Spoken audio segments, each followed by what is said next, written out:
त्रिभुवन को दान करने वाले महापुरुष को वरुण पास में गरुण जी से बंधवा दिया और बड़े कठोर शब्द भगवान बोल रहे हैं। हे अभिमानी, कहता था 3 पग दान करूंगा, 2 पग में समस्त ब्रह्मांडों को नाप लिया, अब कहां पूरा करेगा 3रा पग। बलि जी ने कहा, प्रभु पहले तो हमारा प्रणाम स्वीकार कीजिए, अभी तक तो दान देने के बाद जब आप नापना शुरू किए तो प्रणाम करने लायक नहीं रखा, आपने बांध के डाल दिया। प्रभु हम कभी मिथ्या नहीं बोले, कभी झूठ नहीं बोले, और आपको गलत भरोसा भी नहीं दिया। 3 पग पृथ्वी का कहा है तो आप स्वीकार करते हैं, 2 पग में सब कुछ नाप लिया, अब 3रा पग संपत्तिवान को नापिए, मुझे अपना श्री चरण मेरे मस्तक पर रखिए। इसी समय प्रहलाद जी आंखों से आंसू छलक रहे हैं, आनंदपूर्ण हृदय से सिर झुकाए हुए भगवान को साष्टांग दंडवत किया जाके। प्रहलाद जी को देख करके भगवान मुस्कुराए। प्रहलाद जी ने कहा, प्रभु आपने ही बलि को ऐश्वर्यपूर्ण इंद्रपद दिया था, तो आपने ही ले लिया, तो आपका लेना सुंदर और आपका देना भी सुंदर था।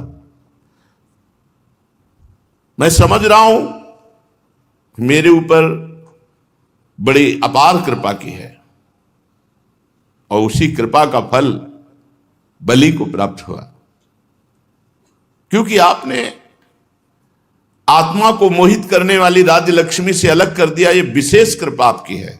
देखो, भक्त हर स्थिति में कृपा का दर्शन करता है।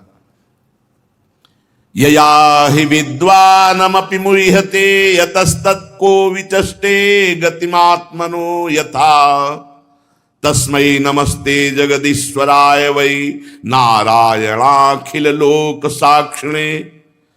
ये लक्ष्मी बड़े बड़े विद्वानों को भी मोहित कर लेती है और आपसे विमुख कर देती है। भला इस लक्ष्मी के रहते हुए वास्तविक ठीक ठीक तत्व से आपको कौन जान सकता है। आपने लक्ष्मी छीनकर महान उपकार किया। हे समस्त जगत के महान ईश्वर, सबके हृदय में विराजमान, सबके परम साक्षी भगवान श्री हरि, मैं आपको नमस्कार करता हूं। प्रहलाद जी नमस्कार करके अंजलि बांधकर खड़े, उनके सामने भगवान वामन जी। इतने में राजा बलि की परम साध्वी पत्नी विंध्यावली अपने पति को बंधा देखकर भगवान के चरणों में प्रणाम किया, हाथ जोड़ करके मुंह नीचा करके भगवान से बोली, प्रभु आप अपनी क्रीड़ा के लिए संपूर्ण जगत की रचना करते हैं, वो कुबुद्धि है जो अपने को इसका स्वामी मानते हैं। स्वामी तो आप ही है, एक से एक भक्त है, पूरा परिकर महान भागवत है। विंध्यावली जी भगवान के चरणों में प्रणाम किया और कहा, वो कुबुद्धि है जो अपने को इस जगत का स्वामी मानते हैं। ये जगत तो आपने अपनी क्रीड़ा के लिए रचा है, इसके स्वामी तो आप हैं। जब आप ही इसके करता है, भरता है, संघरता है, तब आपकी माया से मोहित होकर अपने को झूठ मूठ स्वामी मानने वाला निर्लज्ज आपको क्या अर्पण करेगा, क्योंकि आप ही स्वामी इसके।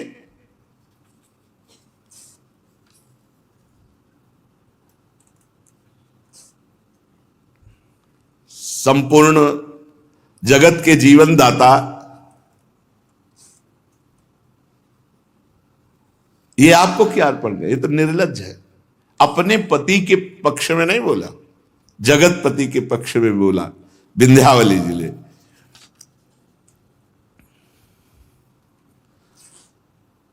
उसी समय श्री भगवान के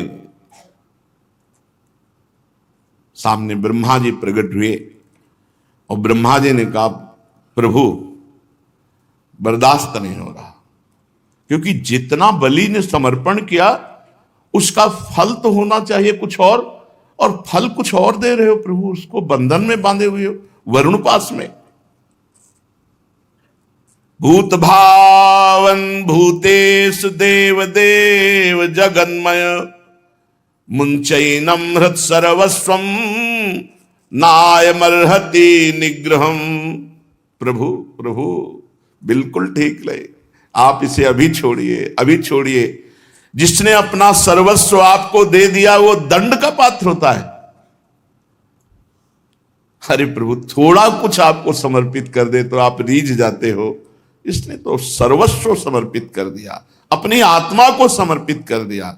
और ऐसा करते समय इसकी बुद्धि स्थिर रही, आप खुद देख रहे हैं, ये धैर्य से च्युत नहीं हुआ।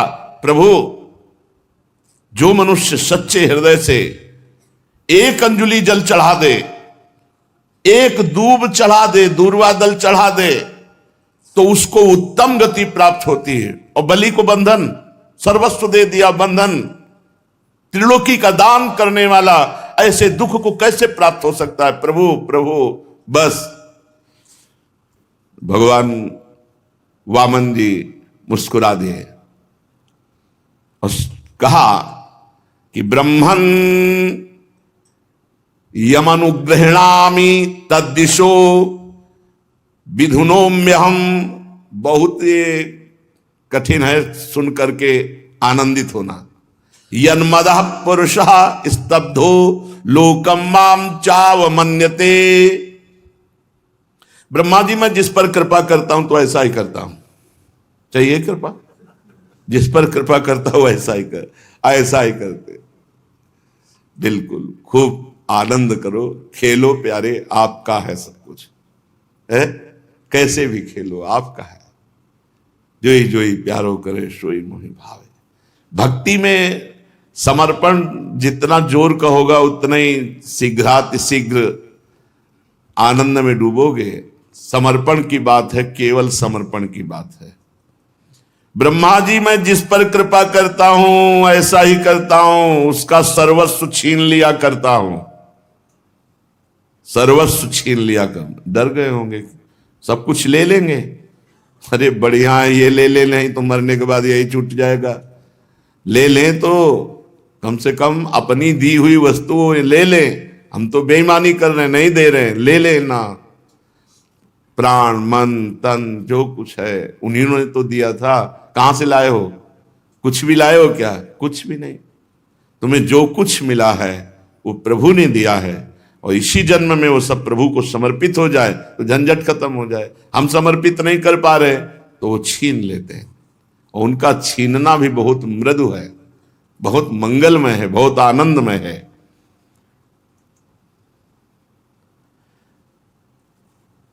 क्योंकि जब धन बढ़ता है तो उसमें उन्माद आता है, धन का अहंकार आता है, और वो मेरे भक्तों का और मेरा तिरस्कार करता है और वो दुर्गति को प्राप्त होता है। इसीलिए जिस पर मैं कृपा करता हूं तो दो प्रकार से कृपा होती। एक होती है अहंकार का नाश कर देना, तो सर्वनाश हो जाता है। सर्वनाश करने वाला यह अहंकार ही है। अहंकार का नाश मतलब सर्वनाश। ये मरा, सब ठीक हो गया। अब अगर देखा कि अहंकार ऐसे नष्ट नहीं होगा तो फिर जिसका अहंकार है वो सब हटा देते हैं। ये कृपा करते हैं, विशुद्ध कृपा करते हैं, और ये जल्दी कृपा नहीं करते, ऐसी किसी विशेष महान भागवत पर कृपा करते हैं। प्रार्थना करना चाहिए कि प्रभु हमारा भी नंबर इस कृपा में लगा लो।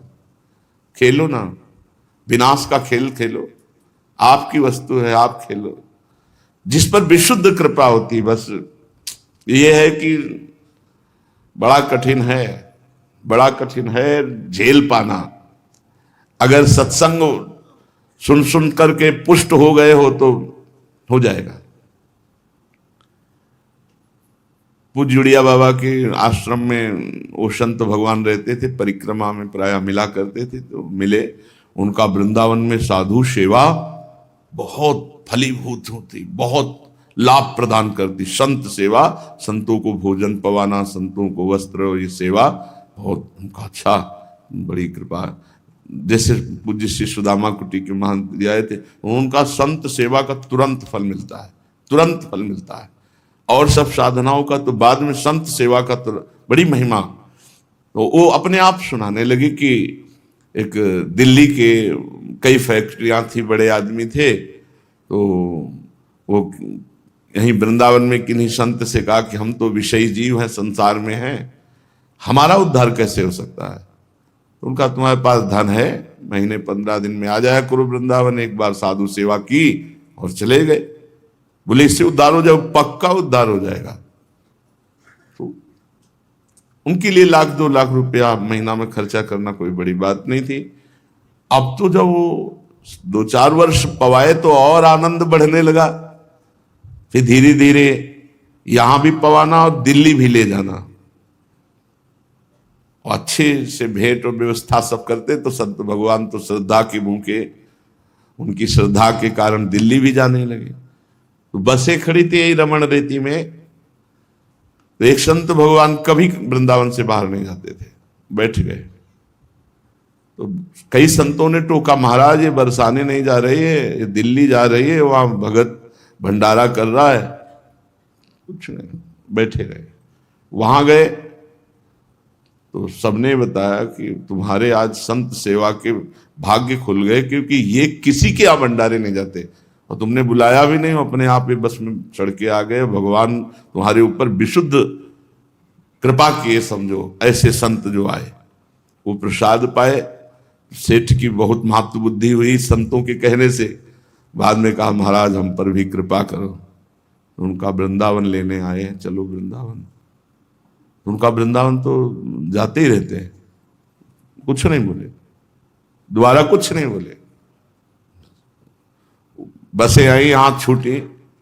शाम के एक ही लड़का था, गाड़ी से एक्सीडेंट हुआ और वो राधे श्याम।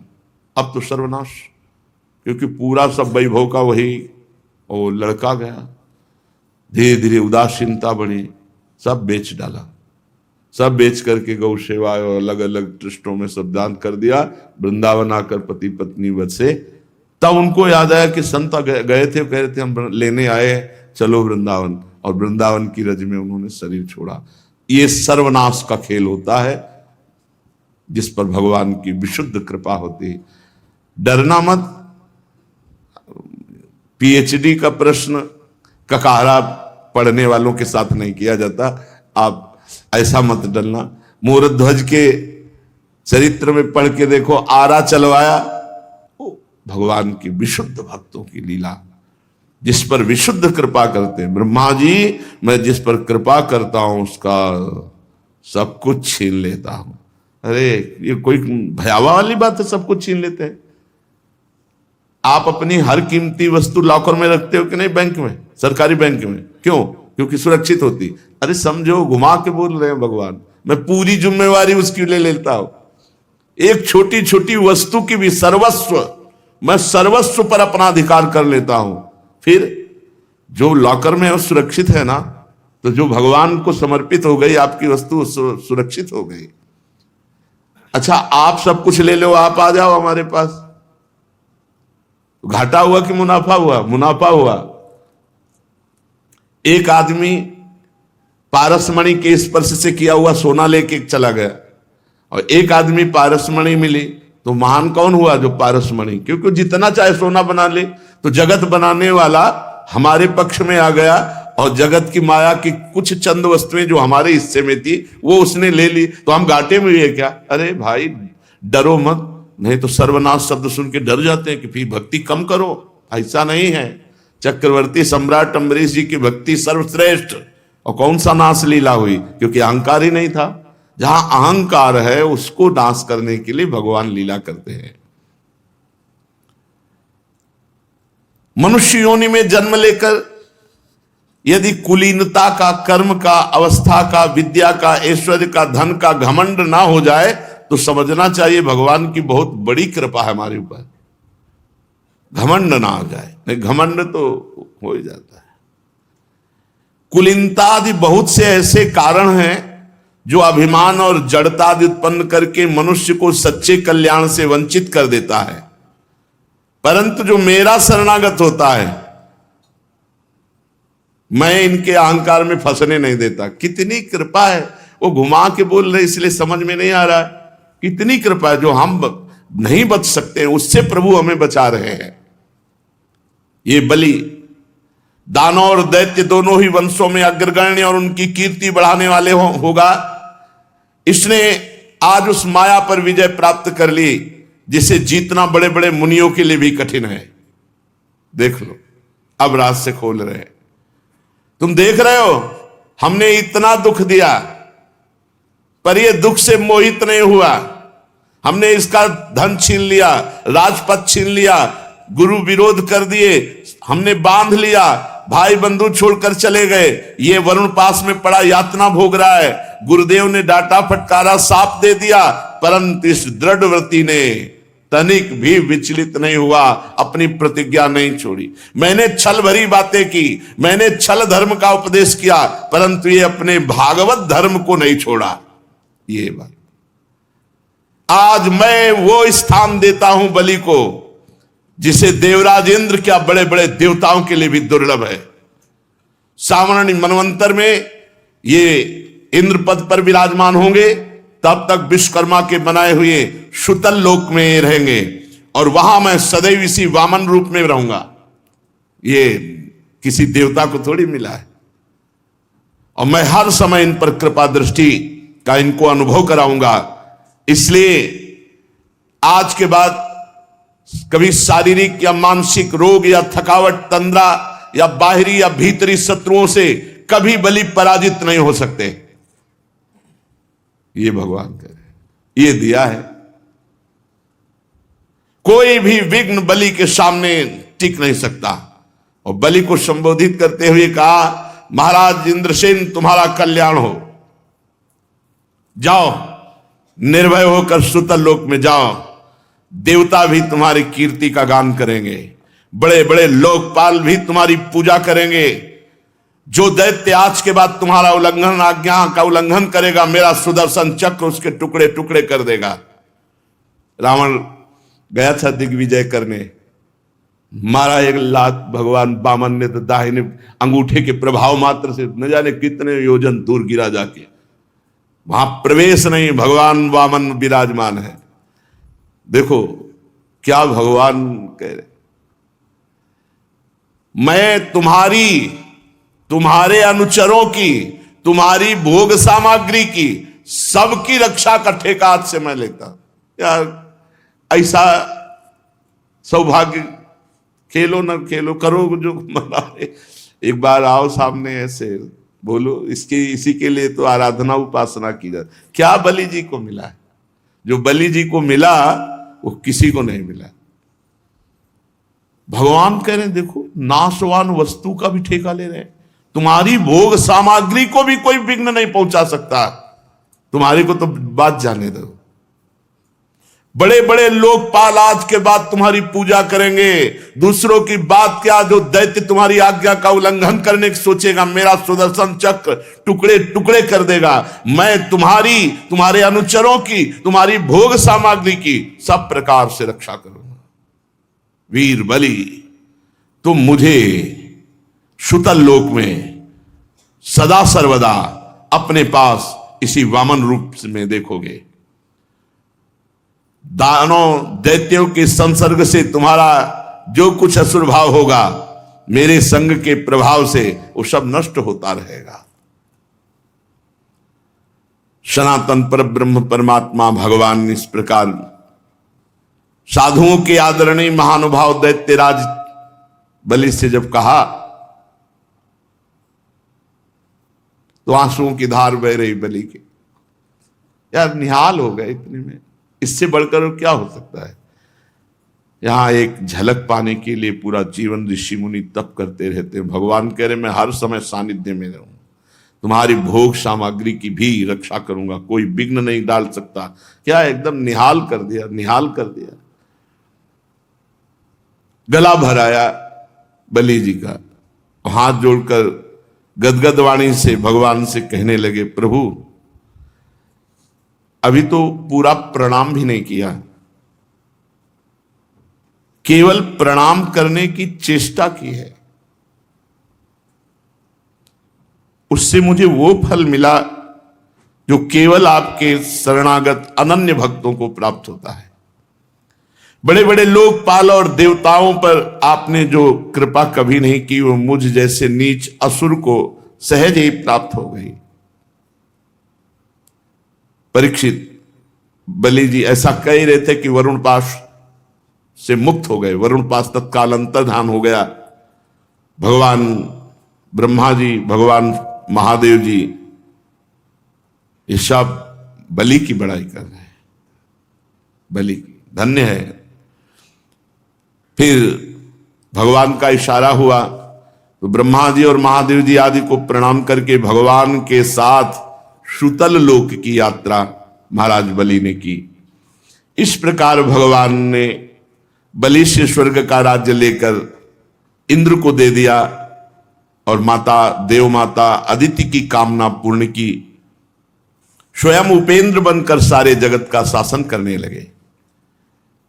जब प्रहलाद ने देखा कि मेरे वंशधर पौत्र राजा बलि बंधन से छूट गए और उन्हें भगवान का वो दिव्य कृपा प्रसाद प्राप्त हो गया, तो वे भक्ति भाव से भर गए।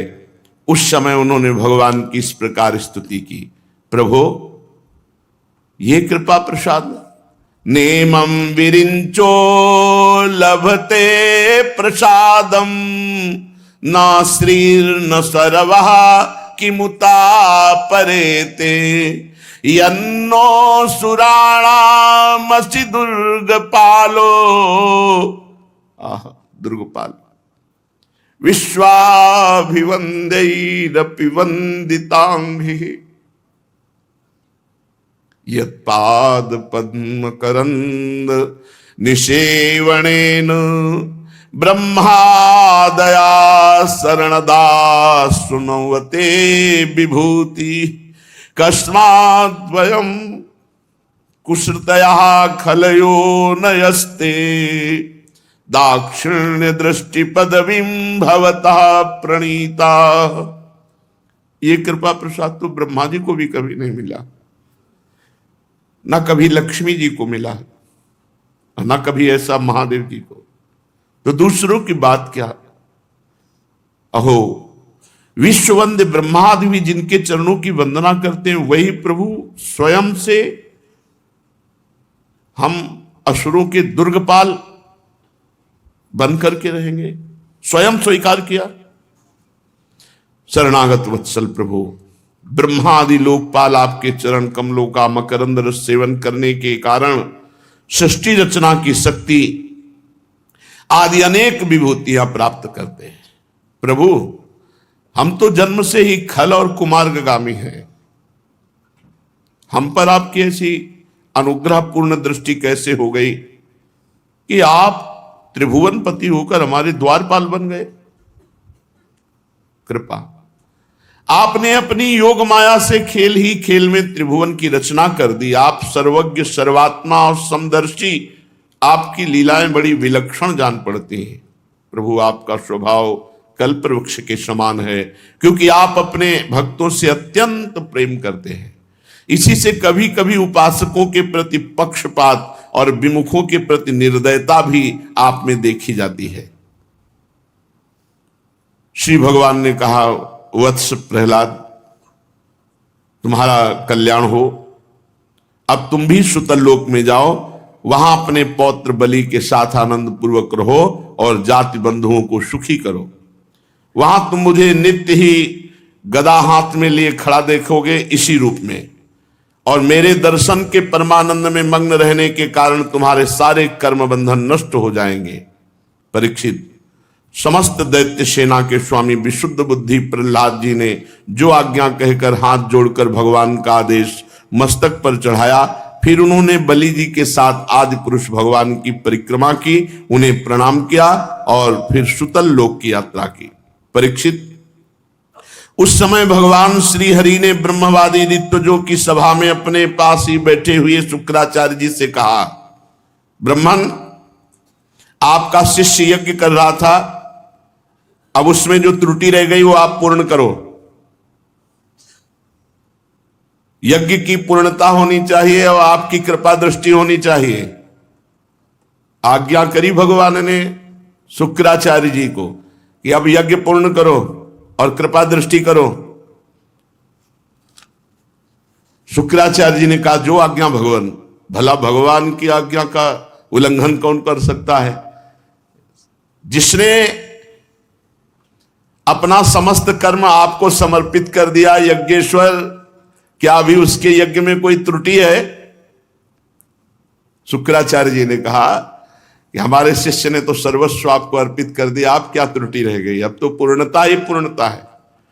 क्योंकि मंत्रों के अनुष्ठान पद्धति की, देश काल पात्र वस्तु की सारी भूलें आपके नाम संकीर्तन मात्र से सुधर जाती है। ये प्रश्न होता है एकांतिक में कि जैसे हम संस्कृत में चूक कर देते हैं, इस श्लोक के उच्चारण में कोई मात्रा, कोई शब्द चूक हो जाती है, या किसी कर्म में कोई चूक हो जाती है, पूजा में कोई चूक हो जाती है, तो उसकी पूर्ति कैसे होती है? यहां श्री शुक्राचार्य जी महाराज कह रहे हैं कि मंत्रों की, अनुष्ठान पद्धति की, देश काल पात्र वस्तु की सारी भूलें केवल नाम संकीर्तन से सुधर जाती हैं।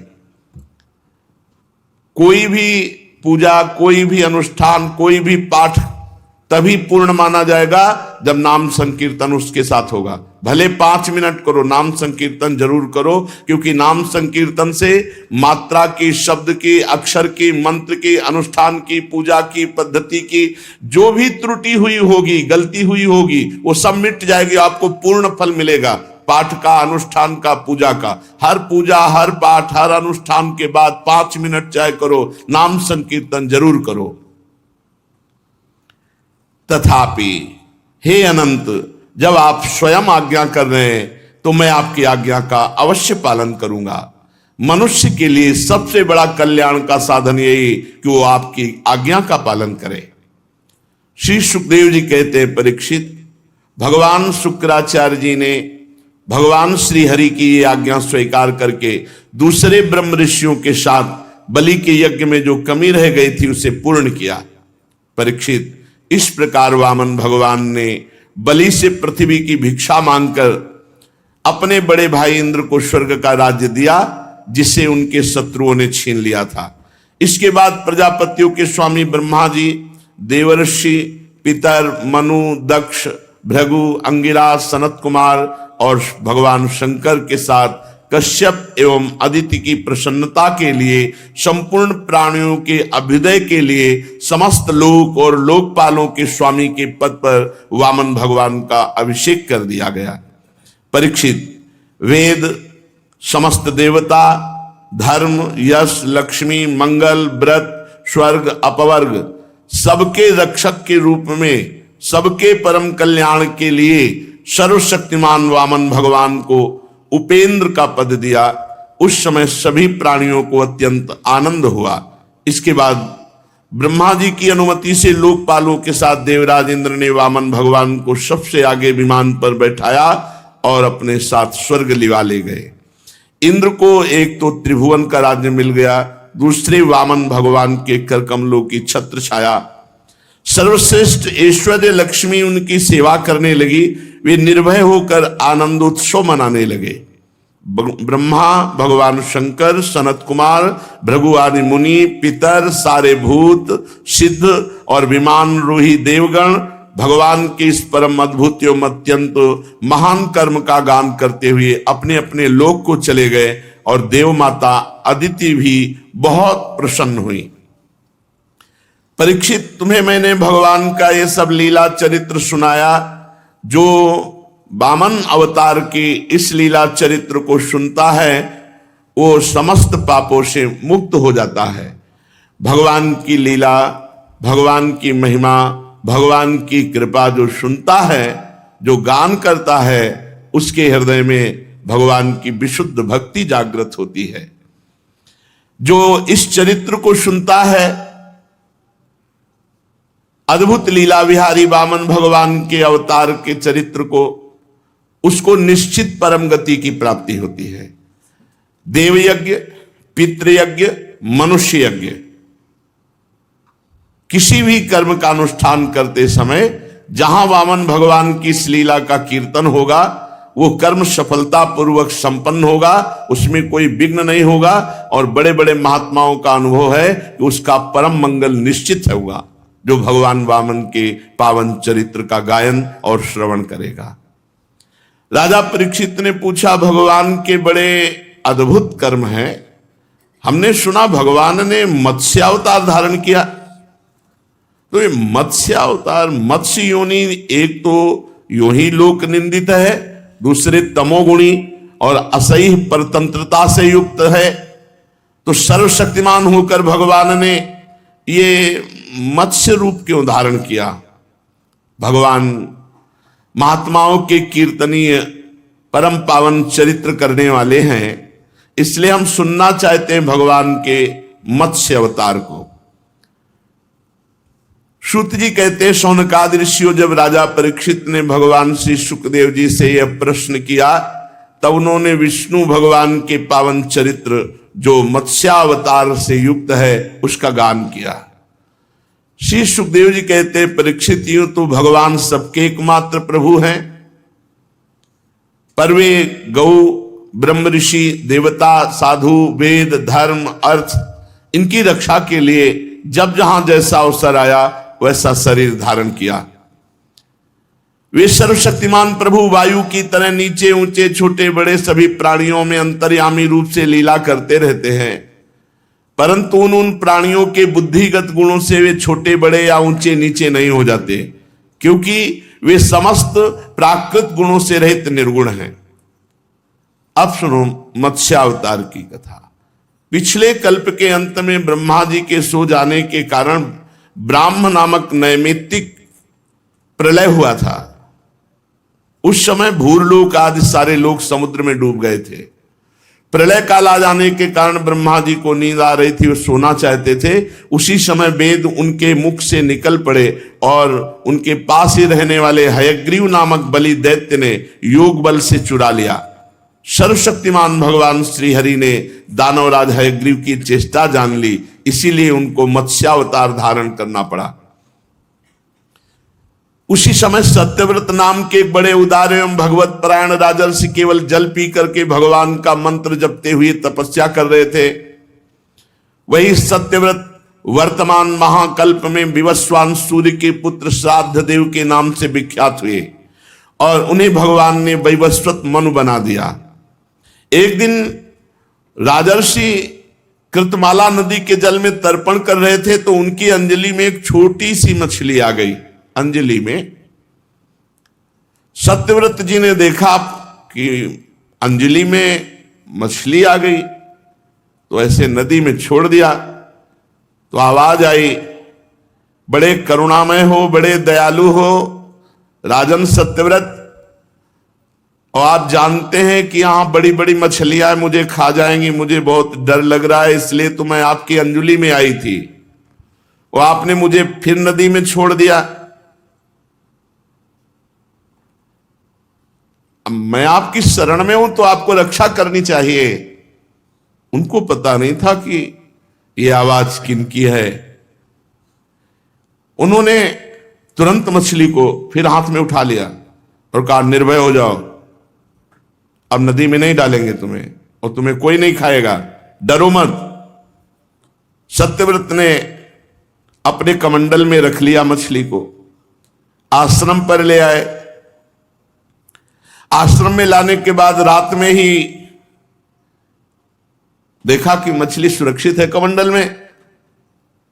तो आवाज आई, महाराज मैं इस कमंडल में बहुत कष्टपूर्ण हूं, मुझे कोई बड़ा स्थान चाहिए। देखा तो मछली कमंडल में पूरी भरी हुई, इतनी बढ़ गई रात में, कहां सुखपूर्वक रख सकता हूं। सत्यव्रत ने मछली को कमंडल से निकालकर एक बहुत बड़े मटके पे रख दिया। अभी 2 ही घड़ी व्यतीत हुआ, फिर आवाज आई, महाराज मैं इस घड़े पर सुखपूर्वक नहीं रह सकती, देखो ना मैं अब बड़ी हो गई। सत्यव्रत ने देखा कि मटका भी छोटा पड़ रहा है, इतनी मछली बड़ी हो गई, कहां सुखपूर्वक इनको रख सकें। और ये बार बार कहते हैं कि मैं तुम्हारी शरण में हूं। सत्यव्रत ने वहां से मछली को उठाकर एक बहुत बड़े सरोवर में डाल दिया। थोड़ी ही देर हुई, आवाज आई, महाराज ये सरोवर बहुत छोटा है, मैं बहुत विशाल का शरीर वाली हूं। देखा तो पूरे सरोवर में मछली पूरा बड़ा, बस। राजा ने कहा ये अभी इतनी बड़ी तो हमारे हाथ में आई थी, कमंडल छोटा पड़ गया, मटका छोटा पड़ गया, सरोवर। राजन मैं आपकी शरण में हूं, जलचर प्राणी हूं, सरोवर का जल मेरे लिए सुखपूर्वक रहने का स्थान नहीं। अब वो अटूट जल वाले बहुत बड़े सरोवर में ले गए, जे भी छोड़ा ते ही विशाल का स्वरूप। फिर महाराज ये भी छोटा पड़ गया, अब हमारे लिए स्थान खोजो। तो उनका समुद्र ही बचा। तो बोले वहां बड़े बड़े मगरमच्छ खा जाएंगे। बोले अब हमको भ्रमित मत करो, इतने में तो इतना बड़ा स्वरूप तो आपने धारण कर लिया, अब समुद्र के सिवा कुछ बचा ले और समुद्र में ले जा रहे तो कह रहे हो मुझे डर लग रहा है। तुम कौन हो मत्स्य का रूप धारण करने वाले, और मुझे क्यों मोहित कर रहे हो? एक दिन में 400 कोस विस्तार का सरोवर घेर लिया। आज तक ऐसी मछली तो हमने देखी नहीं, 400 कोस का। ना मैंने सुना है ना मैंने पढ़ा है कहीं। आप सुना पढ़ा देखे से भी अलग हो कोई? कौन हो आप? आप अनुग्रह करके, कृपा करके आप अपना परिचय दीजिए। तब देखा कि श्याम वर्ण भगवान मत्स्य रूप में झलक रहे। ओहो आप तो साक्षात सर्वशक्तिमान सर्वांतर्यामी अविनाशी श्री हरि हैं मत्स्य रूप में। ये तो परम अनुग्रह किया, जलचर रूप धारण किया।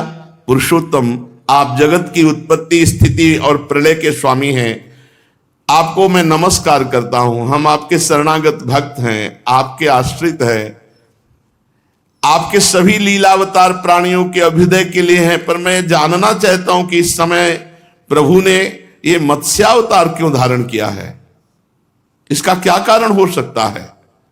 परीक्षित भगवान अपने अनन्य प्रेमी भक्तों पर अत्यंत कृपा करते हैं।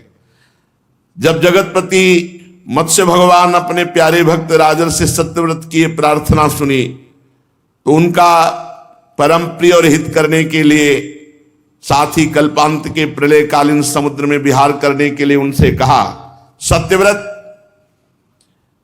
आज के 7वें दिन प्रलयंकारी जल पूरे ब्रह्मांड को डुबो देगा। उस समय तीनों लोग प्रलयकालीन जल में जब डूबने लगेंगे तो तुम घबराना नहीं मेरे भक्त हो, केवल तुम ही बचोगे। तुम्हारे पास मेरी प्रेरणा से एक नौका आएगी और तुम समस्त प्राणियों के सूक्ष्म शरीर को लेकर सप्तऋषियों के साथ उस नौका पर चढ़ जाना और कुछ जौ धान्य आदि अनेक प्रकार के बीज ये सब उस नौका पे रख लेना। एकमात्र पूरे त्रिभुवन में महासागर जल ही केवल होगा और कुछ नहीं, कोई प्रकाश नहीं होगा। केवल ऋषियों की दिव्य ज्योति के सहारे किसी प्रकार की विकलता तुम में नहीं होनी चाहिए, भय नहीं होना चाहिए, संशय नहीं होना चाहिए। तुम नाव पर चढ़कर बैठ जाना। जे ही नाव तुम्हारी डगमगाएगी उसी समय मैं इस रूप में आऊंगा, मत्स्य रूप में, और वासुकी नाग तुम्हारी नाव को हमारे सींग से बांध देंगे। बस जब तक ये प्रलयंकारी रात रहेगी ब्रह्मा जी की, तब तक मैं तुम्हें इसी जल में खींचता हुआ विचरण करता रहूंगा। तुम्हारी नौका डूबेगी नहीं, डरना मत। उस समय जब तुम मेरे से प्रश्न करोगे तो मैं तुम्हें ज्ञान का उपदेश करूंगा। मेरे वास्तविक महिमा परब्रह्म जो मेरा स्वरूप है उसे जब तुम ठीक ठीक जान जाओगे तो तुम्हें कोई भय नहीं रहेगा, कोई शंका नहीं रहेगी। ऐसा सत्यव्रत को आदेश करके भगवान अंतर्धान हो गए। राजा सत्यव्रत उसी समय से प्रतीक्षा करने लगे भगवान की,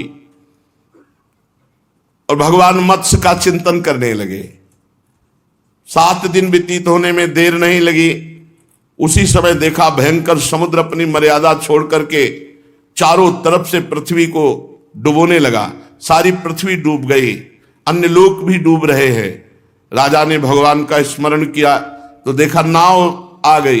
तब धान्य, अन्य बीज, सप्तऋषियों को लेकर नाव पर बैठ गए, और सप्तऋषियों ने बड़े प्रेम से राजा सत्यव्रत से कहा, राजन, भगवान ही बचा सकते हैं, क्योंकि प्रलयंकारी तूफान चल रहा है, इसलिए जल्दी तुम स्मरण करो मत्स्य भगवान का। जे ही ध्यान किया तो जैसे स्वर्ण का पहाड़, ऐसे देदीप्यमान कांति शरीर की भगवान मत्स्य वहां पधारे। और वासुकीनाग भगवान की प्रेरणा से आकर के नौका, और भगवान की एक सींग था मत्स्य भगवान, उसमें ऐसे सत्यव्रत प्रसन्न होकर भगवान की स्तुति की कि हे प्रभु, संसार के जीवों का आत्मज्ञान अनादि अविद्या से ढक गया है, इसी कारण वे संसार के अनेकानेक क्लेशों के भार से पीड़ित हो रहे हैं। देखो, ये आएगा विनाशकारी प्रलय आएगा, समय समय पर सब होता है। उनके लिए तो मत्स्य भगवान आ गए, नौका आ गई, कह रहे थे सब खान पान की सामग्री और सप्तऋषि, अपने लिए जुगाड़ नहीं है, इसलिए भजन करके पहले ही भगवान को प्राप्त हो जाओ। बहुत ये संसार बड़ा भयावह है, बड़ा दुखद है, बहुत दुखद है। किस समय कब कौन सी, जरा सा पृथ्वी हिली कि पूरे प्रांत के प्रांत नष्ट हो जाते हैं। जरा सा जल अपने शासन से ऊपर उठा कि प्रांत के प्रांत को डुबो देता है। इसलिए मृत्यु के पहले भगवत प्राप्ति कर लो, खूब नाम जप कर लो। महाराज सत्यव्रत ने मत्स्य भगवान का स्तवन किया। मत्स्य रूपधारी पुरुषोत्तम भगवान ने प्रलय के समुद्र में विहार करते हुए उन्हें अपने आत्म तत्व का ज्ञान कराया। जे भी राजर्षि सत्यव्रत को ब्रह्मबोध हुआ, कृतकृत्य हो गए। ये अपने स्वरूप का बोध होते ही कृतकृत्य हो जाते। जो उपदेश किया मत्स्य भगवान ने, उसे मत्स्य पुराण कहते हैं। सत्यव्रत ने ऋषियों के साथ नाव में बैठे हुए सनातन ब्रह्म स्वरूप आत्म तत्व का बोध प्राप्त किया। और जब ब्रह्मा जी की नींद टूटी, तब भगवान ने हयग्रीव असुर को मारकर उससे वेद छीनकर ब्रह्मा जी को दिए। भगवान की कृपा से राजा सत्यव्रत ज्ञान विज्ञान से संयुक्त होकर इस कल्प में वैवस्वत मन हुए। अपनी योग माया से मत्स्य रूप धारण करने वाले भगवान और राजर्षि सत्यव्रत का ये जो श्रेष्ठ संवाद सुनेगा, वो समस्त दोषों से मुक्त हो जाएगा। जो भगवान के मत्स्यावतार का प्रतिदिन कीर्तन करेगा, वो संकल्प सिद्ध हो जाएगा और उसे परम गति की प्राप्ति होगी। प्रलयकालीन समुद्र में जब ब्रह्मा जी सो गए तो उनकी सृष्टि शक्ति लुप्त हो चुकी थी। उस समय उनके मुख से निकली हुई श्रुतियों को चुराकर हयग्रीव दैत्य पाताल ले गया था। भगवान ने वे श्रुतियां ब्रह्मा जी को लौटा दी एवं सप्तऋषि और सत्यव्रत को ब्रह्म तत्व का उपदेश किया। समस्त जगत के परम कल्याण में लीला मत्स्यावतार भगवान को नमस्कार है। अभी इतने दिनों में एक खंड श्रीमद् भागवत का पूरा हुआ। कल से द्वितीय खंड, जो नवम स्कंद, दशम स्कंद और फिर एकादश और द्वादश, पूरी संपूर्ण भागवत 7 दिन में कैसे हो सकती है? बहुत कठिन। हमें लगता है 2 महीना तो हो गए होंगे भागवत होते हुए, 2 महीना हो गए। 2 महीने में अभी एक खंड हुआ, और अगले खंड में और भी बढ़कर, क्योंकि उसमें भगवान श्री कृष्णचंद्र जी की जन्म लीला से लेकर के परम धाम लीला तक, और फिर आगे कलयुग के विस्तार का वर्णन है। एकादश स्कंद तो प्राय गुप्त ही रहता है।